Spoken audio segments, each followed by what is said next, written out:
Hello, good morning. Shri Swami Samarth सर्वांना. तर मागच्या ब्लॉगमध्ये तुम्ही बघितलंच असेल की आपण CST स्टेशनपर्यंत पोहोचलेलो होतो आणि आम्ही आलेलो आहे गेटवे ऑफ इंडियाला.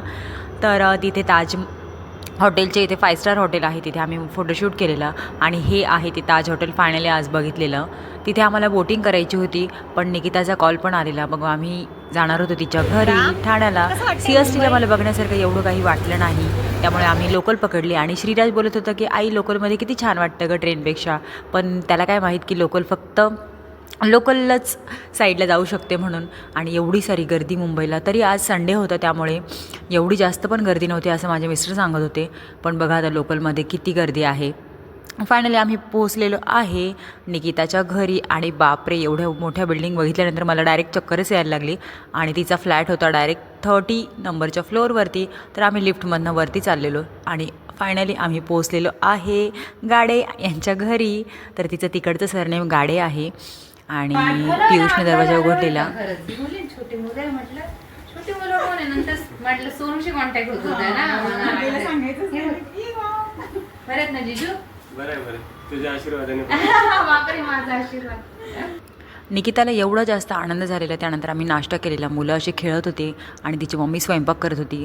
खूप छान छान मेन्यू होते जेवणासाठी. पनीर भाजी, गाजर हलवा, नॉनव्हेज होतं यांच्यासाठी खास करून. खूप छान स्वयंपाक होता. आणि मग मस्तपैकी आम्ही अशा गप्पा मारलेल्या.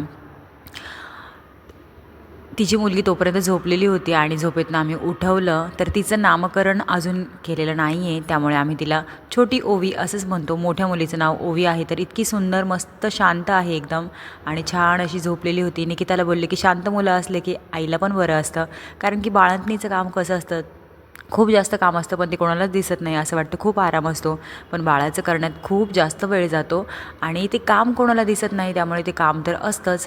त्यानंतर यांच्या मस्त अशा गप्पा चाललेल्या होत्या क्रिकेट आणि राजकारणावरून.